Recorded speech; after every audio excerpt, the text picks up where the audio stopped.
கர்த்தராகிய இயேசு கிறிஸ்துவின் நாமத்தில் உங்கள் யாவருக்கும் என்னுடைய அன்பின் வாழ்த்துக்களை நான் தெரிவித்துக் கொள்கிறேன். ஏசாயா 43வது அதிகாரம் 2வது வசனம்.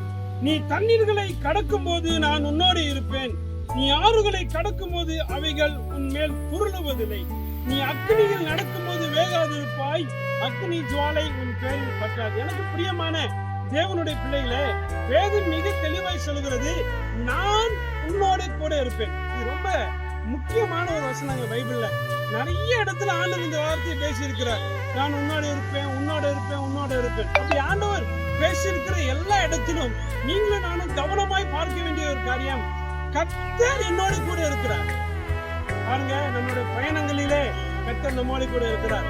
நம்மளுடைய வேலை ஸ்தலத்திலே கர்த்தர் நம்மோடு கூட இருக்கிறார். இந்த காரியத்தை இந்த ஏசாயா புத்தகத்துல வாசிக்கிறோம். தண்ணீரை கடக்கும் போது, நீ ஆறுகளை கடக்கும் போது, நீ அக்னி ஜுவாலையில நடக்கும் போது வேகாது இருப்பாய். நிச்சயமா உங்க வாழ்க்கையில இப்படிப்பட்ட சில சோதனைகள், பாடுகள், உபத்திரவங்கள், தண்ணீரை கடக்க வேண்டிய சில காரியங்கள், அக்னியின் ஊடாய் நடக்க வேண்டிய சில காரியங்கள், எந்த பாதையில நீங்க கடந்து சென்றாலும் ஒரு காரியத்தை தெளிவாய் தெரிஞ்சுக்கொள்ளுங்க. யார் உங்க கூட இருக்கிறாங்களோ இல்லையோ, கர்த்தர் உங்களோட கூட இருக்கிறார்.